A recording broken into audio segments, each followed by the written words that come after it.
On Twitter, we're at BBC Farming Today.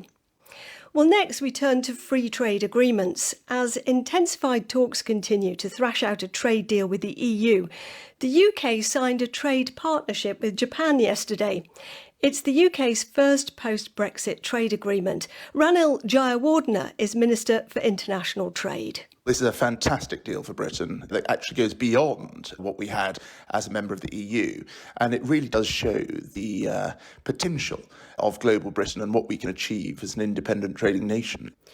But basically, isn't it just the same tariff-reducing deal that the EU did with Japan 2 years ago? Not at all. For example, there will be more protections for iconic British goods, increasing the GIs from just 7 under the terms of the EU deal to potentially over 70 under our new agreement. So that's demonstrating tangible benefits for British farmers, British producers, covering goods like English sparkling wine, Wensleydale and lamb, Welsh lamb. And of course, this is just the beginning of where we want to go as a global trading nation.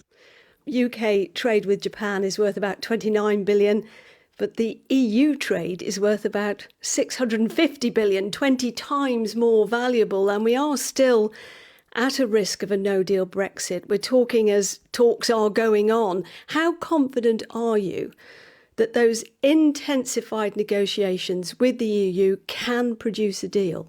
The Prime Minister is absolutely right that the EU need to recognise that we are an independent country and we will maintain our sovereignty. And I'm confident that so long as both sides do want an agreement, we certainly are willing to negotiate intensively.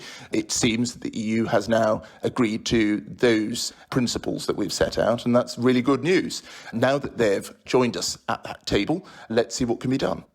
Of course, the big one is the trade deal with the United States. Are you going to protect the high UK welfare standards that we have? Well, we've been crystal clear. British standards are here to stay, and we will not dilute our high food standards in pursuit of any trade agreement. What we have also said is that the SPS standards that apply today will be exactly the same as the ones that were part of the EU's rules that we were signed up to. So consumers and indeed producers have nothing to fear. Let's just look at those words saying we will protect British standards. When you say that, what do you mean? Do you mean that you will just keep our animal welfare and environmental standards the same here? Or will you also block imports that don't comply with them? Goods that do not meet our standards will not be able to come into Britain. That includes the legendary chlorine-washed chicken and hormone-injected beef that keep getting thrown about, and I'm afraid it is simply fake news.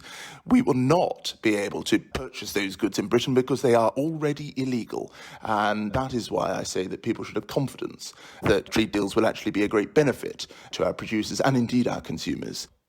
Let's just have a listen to what the US Agriculture Secretary, Sonny Perdue, was saying just a few weeks ago when he was speaking to European journalists. We absolutely will not agree to policies that restrict our methods of production to any other standards outside of this country. While we will absolutely accede to international standards of health and safety, we do not intend to abide by any types of methods of production based on perception or anything else that's not scientific. That's pretty clear, isn't it? The Americans aren't going to do business with us, are they, without accepting that chlorinated chicken and hormone-fed beef?